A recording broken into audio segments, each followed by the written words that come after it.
Not the Vita 2, but Sony are apparently working on a something.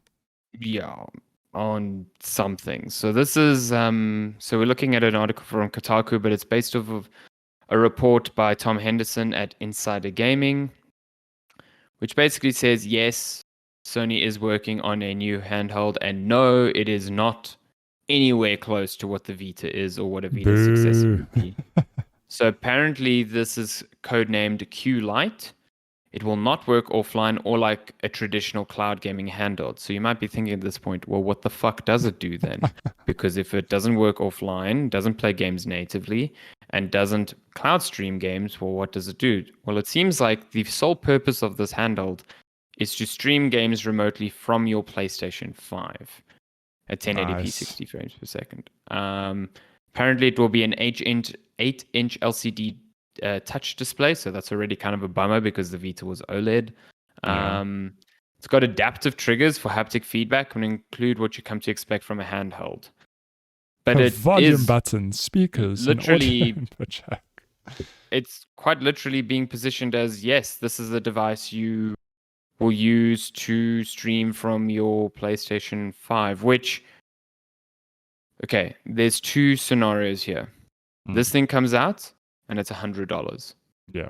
I think there's a market there because that's like sort of close to like the price of a controller, a DualSense controller, and it's going to have a lot of the haptic stuff on there. It's like a DualSense controller with a screen on it, and you can stream from your existing. If this thing is more than like, I think if it's more than $100, if it's like $200, the non-starter. There's no. Yeah. Would you pay $200 for something that just streams from your PS5? I mean, can I tell you that market? I am that target market because I'd love to play PS5 in bed, but not for $200.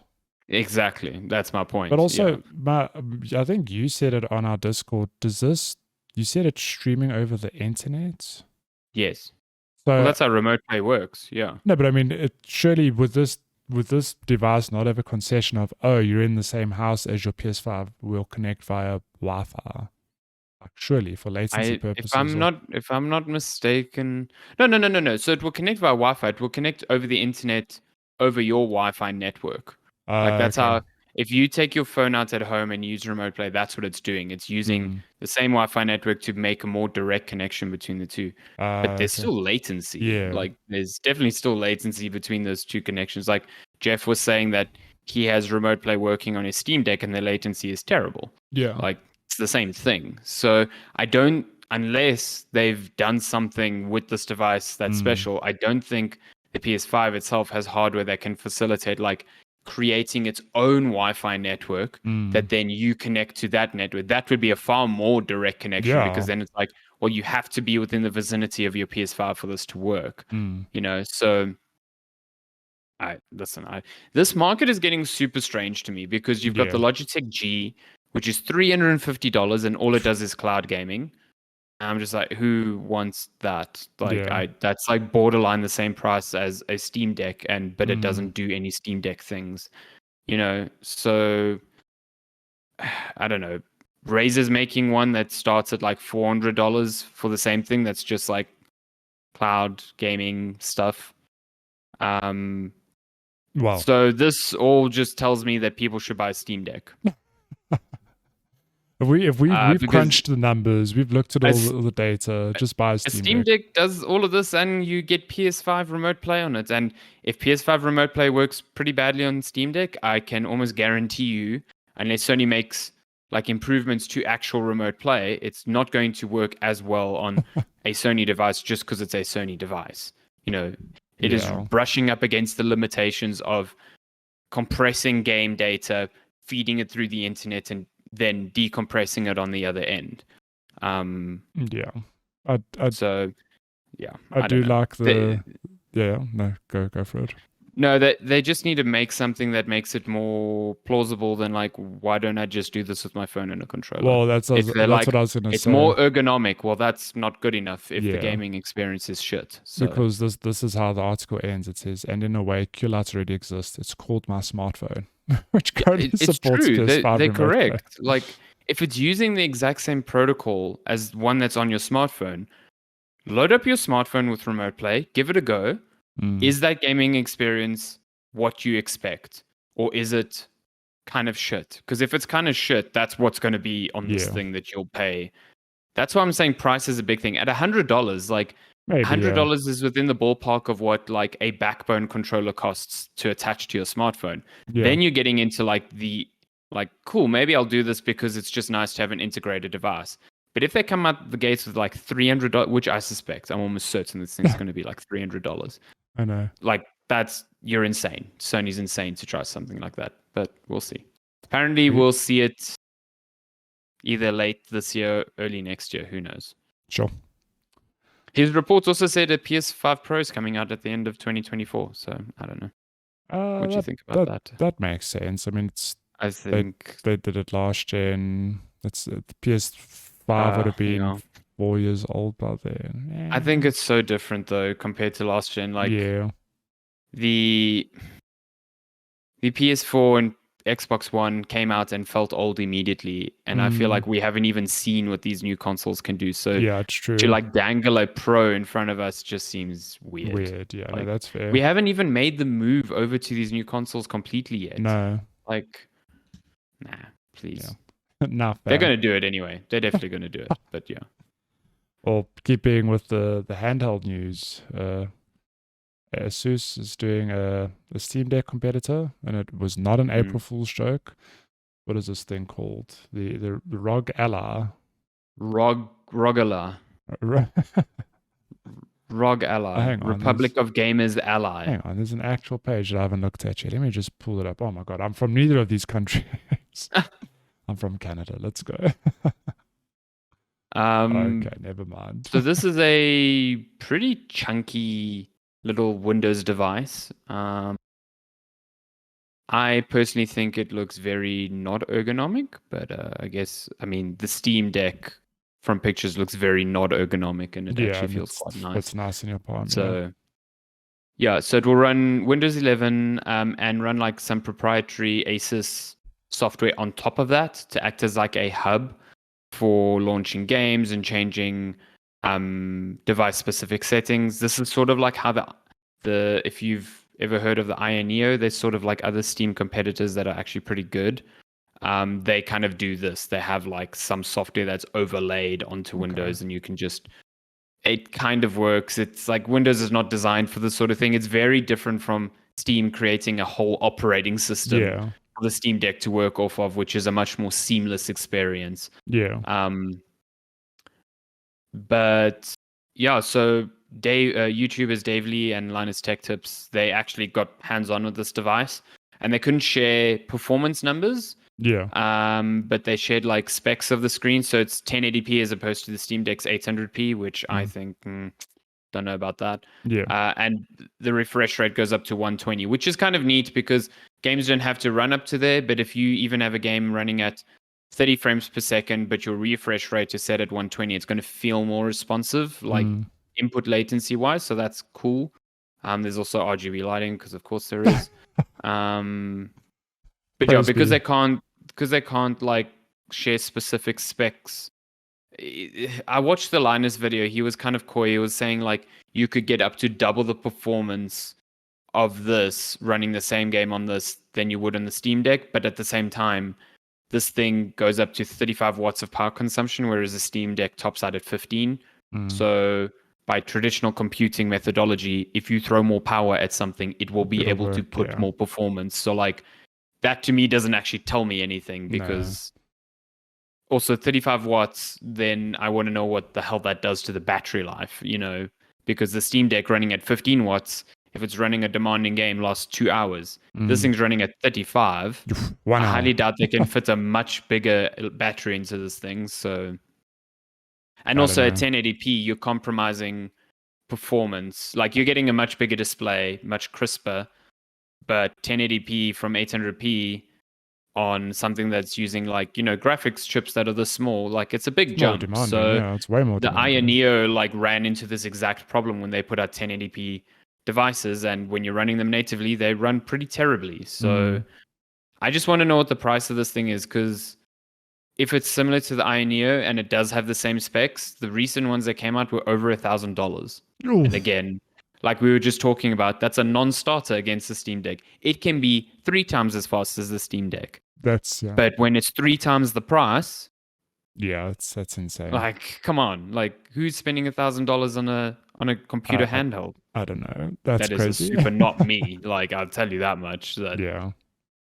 So I would like to see more competitors to the Steam Deck because that just means everyone will compete and the space will keep lively.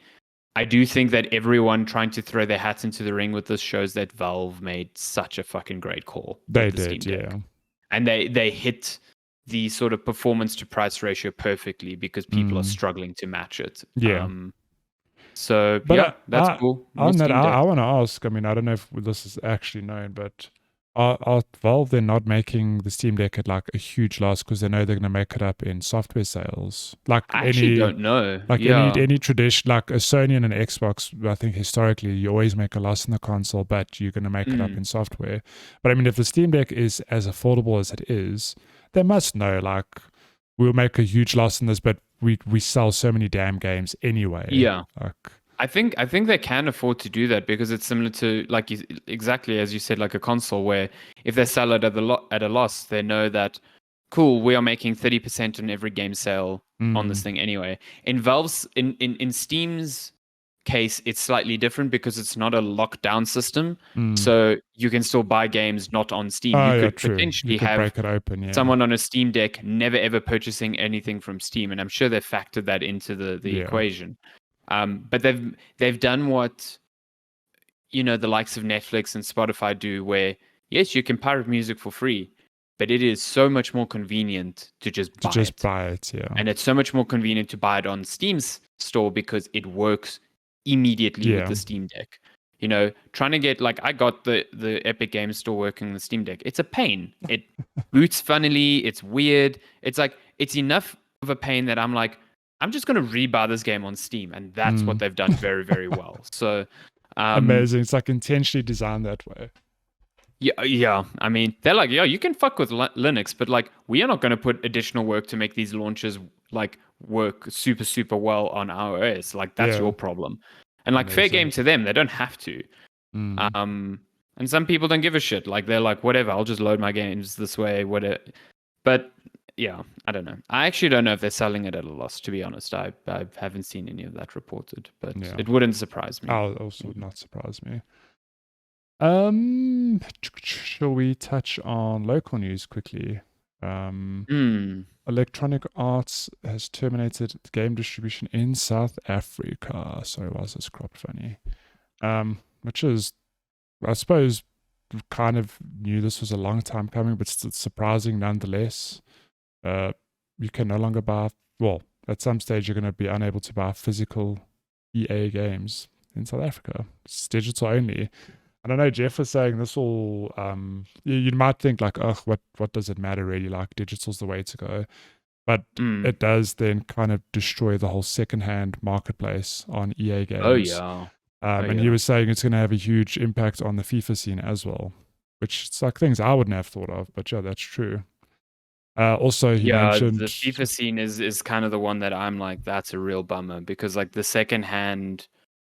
sort of secondhand scene for FIFA and just in general, like the amount of people buying FIFA physical because that's the one game they buy a year. Yeah, it's like, no, they won't. So yeah, that sucks. I mean, the article here mentions, you know, hoping that retailers are able to privately import few copies for collectors. Like, collectors aren't the ones that I really care about here because like collectors can find a way to get these games pretty easily. Like, importing games on your own dime is like fucking easy nowadays. Yeah. So if you're an actual collector, like, you're probably doing that anyway because there's a lot of physical games for smaller games that we don't get yet anyway. So it's the communities here that, you know, who don't have access to the sort of infrastructure that we are so fortunate to have for digital distribution, where downloading a game digitally is now just a matter of like hours, you know, and it doesn't really cost us anything additional.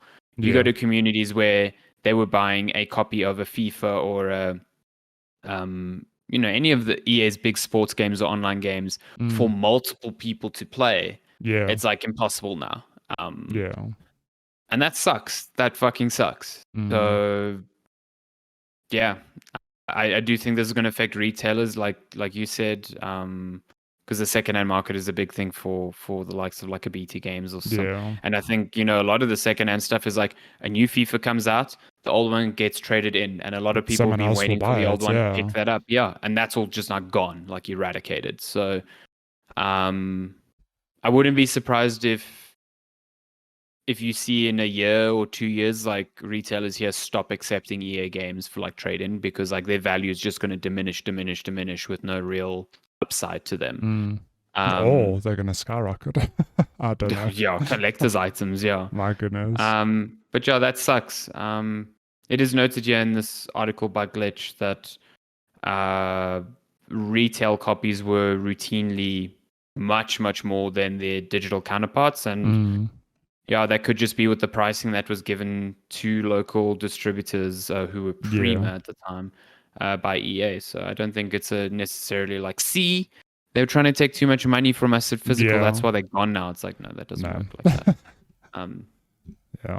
Yeah, that's a bummer. We'll see if it changes. I don't think it will. I actually think this will start becoming more common. Yeah, just quite sad. So just a reminder that our market is itty bitty tiny. And for the folks that seem to think that this doesn't correlate to our need for local servers, you're fucking idiotic. I will just tell you that much. If you do not think that a company sees the need to distribute physical copies locally and how that might implicate how small our market is in the grander scheme of things, and what that means for the necessity for local servers here, just like, I can't help you. I just go back to school and do 2 + 2. Oh my God! Seriously, go outside and touch grass. Touch grass, yeah. Touch grass. Touch the non-existent servers. Wow. On the grass. Yeah. Speaking of EA though, Star Wars Jedi Survivor is EA, right? It is Respawn. Respawn. Actually, the previous article mentioned that this is the first game that will be affected by this. So there will be no physical Jedi Survivor copies here, essentially. Yeah. Oh yeah, physical launch is officially cancelled in South Africa. RIP. Damn, RIP. But yeah, if you are picking up the game, guess it's going to be digital, and it's going to be a huge download. So, well, at least on PC, these are the PC specs. I mean, how much different would it? I mean, it'd be obviously different. I don't think it'll be that much different. Yeah, I think you'll probably be pretty close to this on console. So yeah, 155 gigabytes recommended. Recommended SSD, obviously. I think anything nowadays you can take as SSD reliant. So these are other these requirements are pretty. I mean, let's just look at. Okay, let me put this to you. This is a next gen only title. PS5, PlayStation, Xbox One, Xbox Series S and X. Just the same as The Last of Us Part 1. Look at the recommended specs. Look at the GPU. 2070 with 8 gigs of VRAM. Yeah. Interesting. Interesting. Yeah. But you know why? They canned last gen? Because remember the god awful times of the first the Star Wars Jedi on PS4. This is the actual worst. Not a good time. This is story time. This is so. Did we get a review copy? I think we did. We did. Yeah. We got a review copy. I started playing this in PS4, and I got so upset because I was playing on the hardest difficulty, which means I died a lot. I'm still learning the game. I die a lot. Every time I died, it took, I'm not even joking, like up to a minute to load back in. Yeah, it was a fucking nightmare. And I was like, I'm actually not going to do this. So what I did is I subscribed to a month of EA Play, Premium, whatever the hell it's called. I played it on PC. Way better experience. It also just ran like ass on the PS4. On the Pro, it was relatively better, but it wasn't great. But I'm with you. Like that last boss, because I played it all on PS4. Like I was ready to give up that game because I there's like know. a minute between deaths. Like, it I was remember obscene. on one of, I think, the first planet, there was a side optional boss, like one of those toad Or that little things. frog thing. And I Yeah. thought, let me fight this thing. I died a lot because like one hit me playing on the hardest difficulty. It's like, this is the worst. But yeah, this game is pretty big, 155 gig requirement. And I Hmm. think we're like, oh my God, it's so big now. But I'm pretty sure, I mean, obviously, as gaming continues to evolve and get bigger and better, this will be the norm. Like, we've seen Yes, games. true. I remember, what did I download? Oh, when I was downloading Resident Evil 4 for my PlayStation 5, I was like, oh, I've got to free up some space here. I was like, man, God of War was 100 gigs. And even that, I'm like, Yeah, God of oh, War it's is so very big. big. Yeah. I think anything with a semi like open world and I don't know the sort of complexities with how data is duplicated and copied so that loading can be quicker and things, because they do that. Like, not every asset is in there just once. They have to like shuffle things around so that it's easier to access and Mm, decompress. So I think with these bigger open worlds, that's kind of what you're seeing is the stacking of of data. just, yeah. And yeah, I mean, 155 is a lot, but like, I'm also just like, you know, I don't understand how games are made, and I don't think a hard drive size is any indication of whether there was time spent on optimization or whether the correct compression tools were used or whether the game quality is better. Because there are some people like the hard drive space is bigger. That means the assets must be nicer. It's like, okay, well, I'm sorry, did one you way to look at it, did you but play sure. the first Warzone? That was Yeah. like literally Im- one map was like 150 gig download. Like, come on. So, like, I don't know what they need to just get a big hard drive. This is not going away. No. I'm not going to say every game should be this. Like, if Silksong is 155 gigs, I'll be like, what Oh the my fuck? God. But I'll also be like, oh my God, Silksong is here. Um, That'd actually be mind blowing. Like, what the hell have they put into this game? It's so bad. every bug in the game is like 10 gigabytes of Holy shit. assets, just like layered so beautifully over one another. Amazing. Yeah. Good lord. The audio is like FLAC quality, so it's uncompressed audio. I'd Um, play that. but yeah, I guess just keep your backlog in check now. So yeah. Yeah. Cool. What's next? Oh, well, I suppose perfect timing. A cheaper Xbox Series XS memory expansion card is coming. Yeah, I mean, just in time for It's like Star Wars. Xbox knew, they're like, Star Wars is huge. Quick, put out a bigger hard drive. This has been such a long time coming. Like, when Microsoft first announced that Seagate was making their little expansion cards, they were like, "Oh, and in the future, other companies will be able to make their own." Yeah, And everyone's like, "Okay, well, cool. Well, that solves the issue of proprietary software, proprietary design yeah, somewhat." And now it's been like 2 and a bit years, and it's still only Seagate, and the price of the Seagate hasn't gone down. It's in some cases gone up, yeah. while people on PS5 who are using off-the-shelf SSDs have seen massive savings. Like, I've seen like the Samsung 980 Pro going for like almost half the price Oh, of the Xbox Seagate drive, and in yeah, sometimes like a 2 terabyte drive cheaper than the 1 terabyte one you get on Xbox, and that's all because it's like, well, it's competition. The SSDs yeah. work in a different space, so there's a lot more there that you can do. Oh, Oh, what happened? Matthew. Oh, you've frozen on my Oh side. no. I can hear you. Let's just wait. Oh, hello. Okay, you're Hello. back. That's so weird. There you Cool. go. You just Okay, well, I'm froze. just gonna, You I'm just just gonna, carry on. I'm just gonna, I heard I'm gonna carry everything. on. I heard everything you said for what it's worth. Oh, really? Did you? Yeah. Okay. Well, that's good. This is just gonna be this weird, like, 10-second thing where there's a bit of silence because I don't know what's going on. But it's fine. We'll keep that in there. It's not like the other time. But okay, so you heard everything I was I heard saying. everything you said. Yeah. Okay. So yeah, basically, it's just matter of competition, and it's cool that it seems, who is this? Western Digital is making a 1 terabyte drive. It popped up on Best Buy's site before going down. And it was considerably cheaper at $180 as opposed to Seagate's $200 option, which is still expensive overall for an SSD, but hey, options. That's good. You got some Yeah. options, yeah. Nice. Cool. Where was I going to go? Oh, of course, keeping with we've got to keep the theme running here. We keep the thread. You keep threading the needle. I love how you're connecting all of these. Let's It's stick great. to Xbox. So Quantum Tell Break me about your conundrum with this. Like you saw this and you were confused. Yeah, it's hilarious because I had no context before this morning when you pulled this news piece up. So at the office, we were downloading something on one of the work PCs off PC Game Pass, and we went to the Leaving Soon tab, which, if you don't know, Xbox Game Pass games get added and removed regularly. Like, games don't live there forever, not unless they're first-party Xbox titles. And under Leaving Soon, I saw Quantum Break, and I thought that was so strange. Like, it immediately stood out because Quantum Break is very much like an Xbox title, not made by a first-party studio. It's made by Remedy, the Alan Wake / Control peeps. And I saw this as leaving, and I thought, what is going on? Like, that's just so strange. And you have since enlightened me, saying that it is a licensing problem that has resulted in this game being pulled from Game Pass and, according to this article, updated, now pulled from Steam and Microsoft storefronts as well.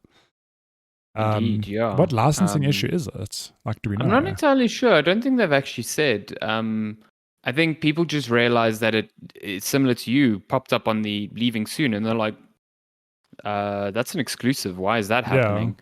And Aaron Greenberg just said that it's due to some licenses that were expired and were in the process of being renewed, but didn't renew obviously quick enough for the sort of deadline. So they had to take, legally they have to take this down. They cannot sell a game with licenses that they don't own. So there's been a lot of tweets basically saying that it's no longer available to purchase on the Microsoft Store or Steam either. But a lot of tweets saying that this is temporary, it will come back. There's no real time as to when it comes back. But hopefully it's not a thing like the Metal Gear Solid HD collection, which I don't know if it was a licensing thing, but it got yanked from sale. And then Konami's like, it's coming back soon. And it's been like over a year. I know. And those games are still not on sale. So it's like, what's going on? Yeah. Sure. So, yeah, we shall see. I have still not played Quantum Break. I need to. It's a good time. I need to remedy that, some would say. Oh. Perfect. Thank you for joining us on episode 220 Checkpoint. I must play it though. It's a good game. I think it'll feel a bit more stiff than Control now that you played Control, but I still think it's a fun time. It's a real fun game. Yeah. Nice. It's real nonsense. You get to see Lance Reddick again. Oh, is he in Quantum Break? Awesome. Cool. Then last two pieces of news. Cyberpunk. This article brought to you by a good homie, Darren Bonethars. Love that Bonethars. Cyberpunk 2077's new overdrive mode makes the game really, really ridiculously good looking. And I don't have the image here, but I know he photoshopped. He photoshopped my homeboy Zoolander into old. So good. It's old Johnny Silverhand's iconic pose. So good. Love it's it. Great. Yeah, listen, this is the new like benchmark of can it run Cyberpunk Overdrive, I think.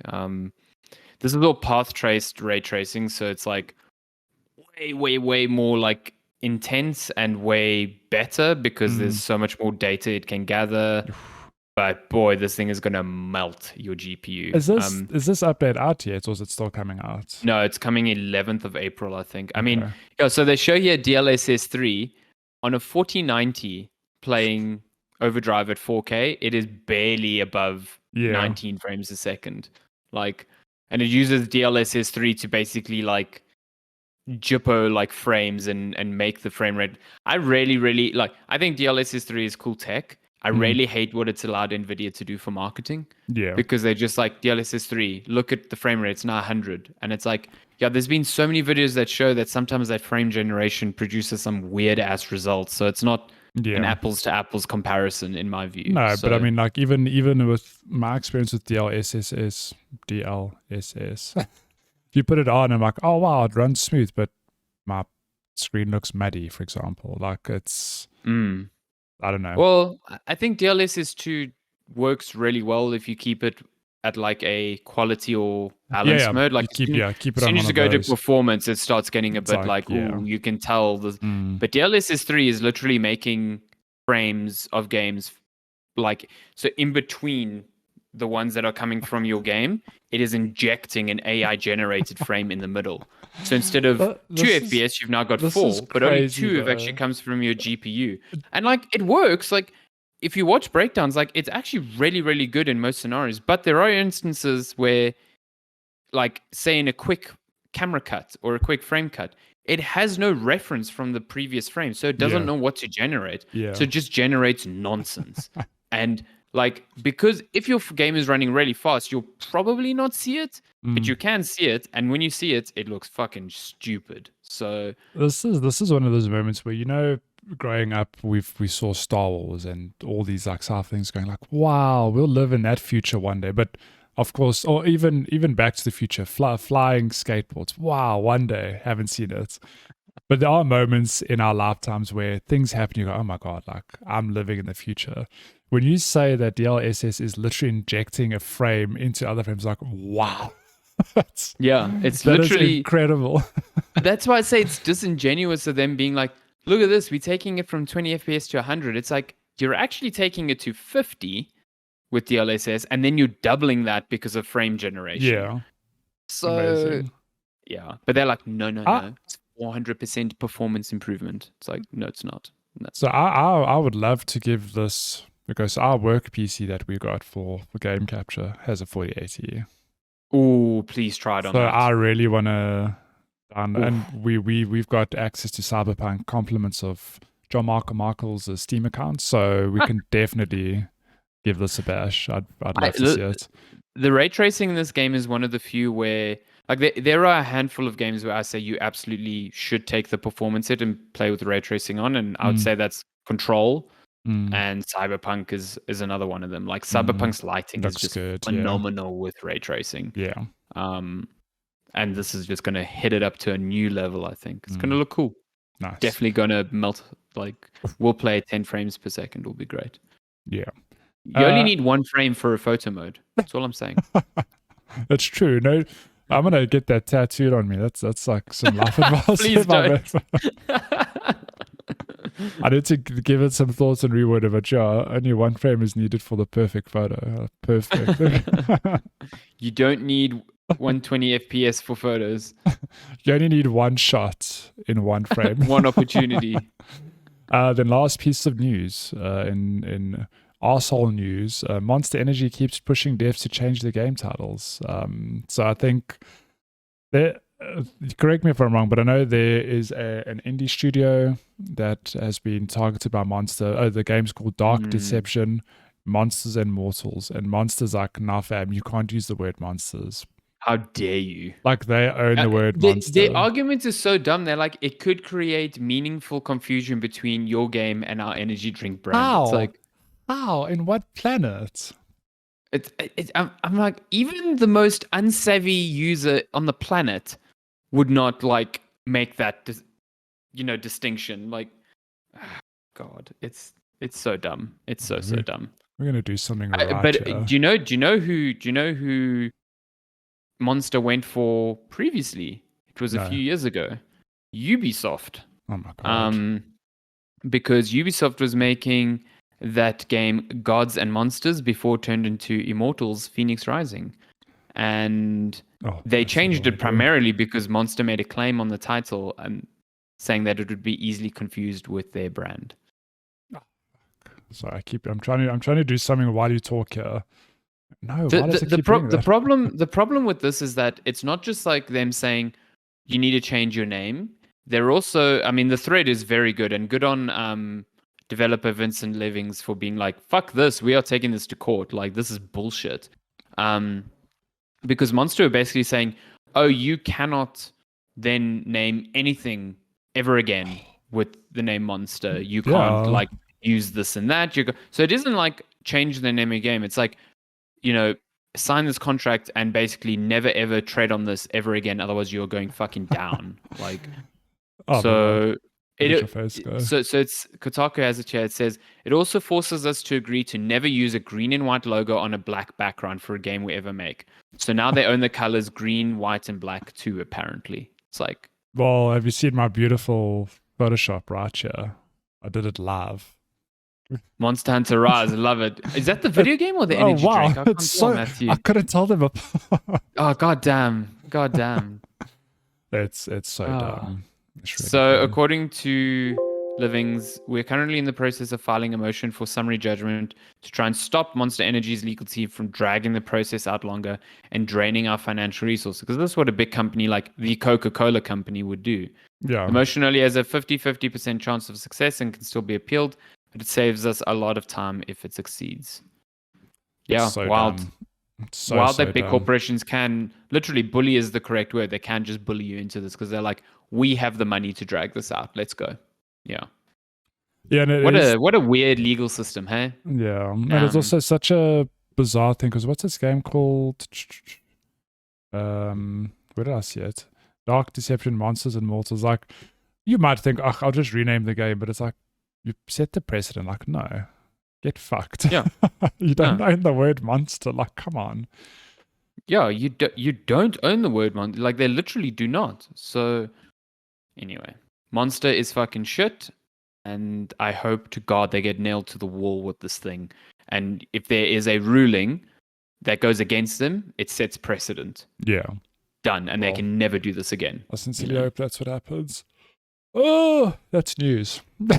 That's a stretch, sorry. It was such a long time. You see, you were like, oh, we're making such good time. It's like almost 1 hour 20. Yeah, look at that. We took some sweet time in this news.